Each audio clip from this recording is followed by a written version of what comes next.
তোমার মনের ওই দুর্বলতা, মনের ওই কার্পণ্যতা, তোমার মনের ওই চঞ্চলতা দূর করার জন্য একজন গুরুর প্রয়োজন আছে।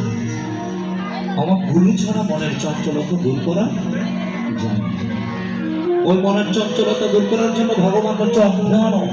তোমার ভিতরে চঞ্চলতা কেন জানো? অজ্ঞানতা থাকার কারণে। কিসের অজ্ঞানতা? শুধু পড়ালেখা করলেই হয় না, এই পড়ালেখা দিয়ে এই অজ্ঞানতা দূর করা যায় না। পড়ালেখার পাশাপাশি